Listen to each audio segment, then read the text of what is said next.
Matagal lang hindi na nagawa to ah.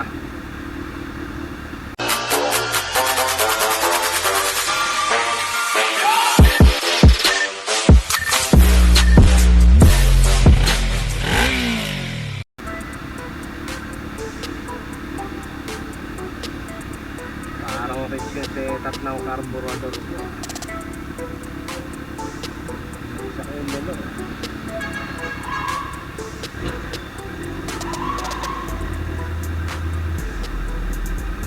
Baba.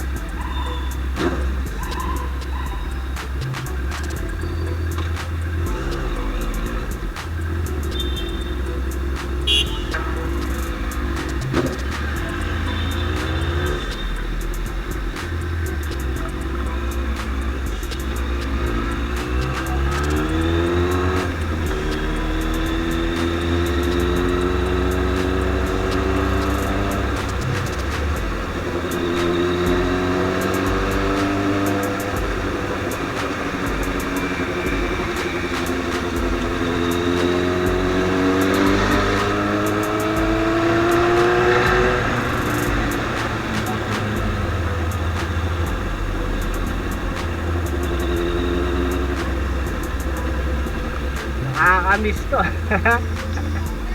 Ngayon lang nakalabas ulit to. Oh, tignan. Pagkatapos nung rebuild, bumagyo eh. Ayun, kwento ko nga lang pala yung nangyari dito. Kaya nagkaganon kanda-leche-leche, no? Yung unang baba nito, nakuha ko siya, sira na talaga eh. Bale, kumakatok talaga yung makina eh.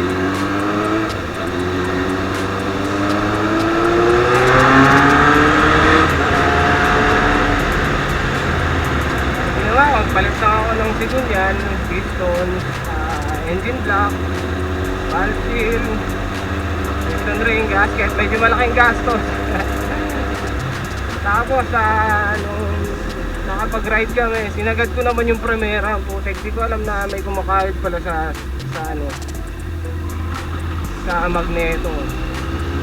Ayun, doon nadali. Tapos nung nasira nga yung sigunyan, binaba ulit. Nagpamasin ako nung pinamasin ko yung sigunyal, yung Conrad. Bale may mga spare pa akong Conrad, yun na lang yung ginamit.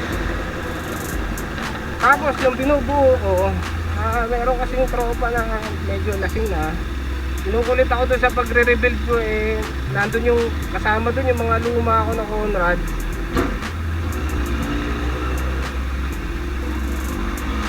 Ang putek, nalaglagan ako ng tornilyo. Nalaglagan ako ng tornilyo ng Conrad. Naiwanan ko doon. Ay, naalala ko lang kasi. Naalala ko, kailan na lang eh. Nung nadisgrasya na yung motor. Nahulugan ako ng tornilyo. Yung nut mismo yung nahulog. Nakalimutan ko kunin. Kasi kukuha ako ng magnet sana para kunin, para dukutin. Nung lumabas ako nung lumipat ako ng pwesto para kunin yun, kasi nga may kumukulit sa akin eh. Nakalimutan ko na ang putik. Ay na yan, tapos sinara ko yung makina, putya. Ayun, ang putik. Nung ni-road test ko, tumirik ako sa malapit lang sa buti, malapit lang, hindi pa ako lumalabas. Putya, kumalang yung nut sa pagitan ng transmission, kaya pala bigla yung hinto ko.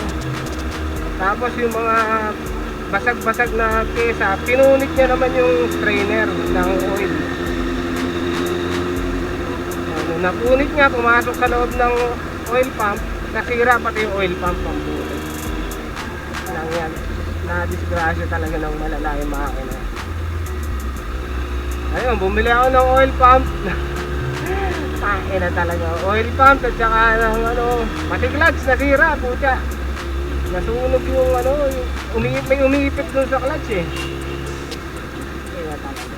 Dahil pinalitan, clutch lining, yung friction plate tsaka yung steel plate. Tapos yung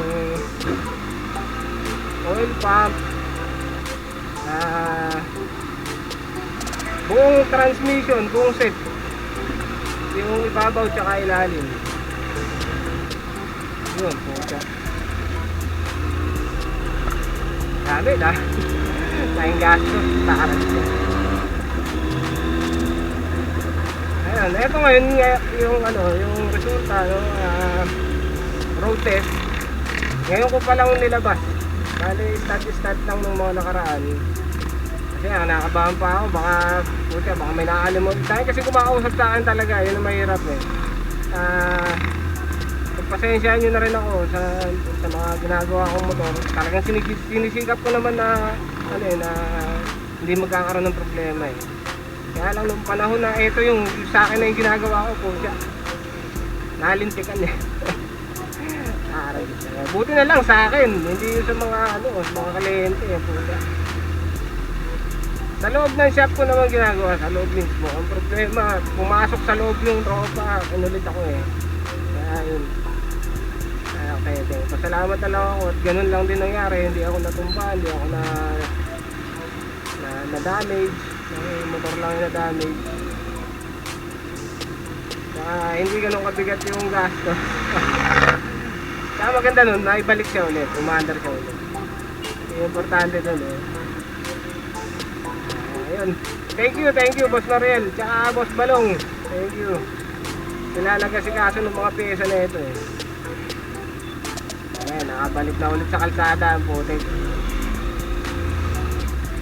Hindi ako makahataw ah. May pupuntahan lang ako, kukunin ako pinamasin ko eh.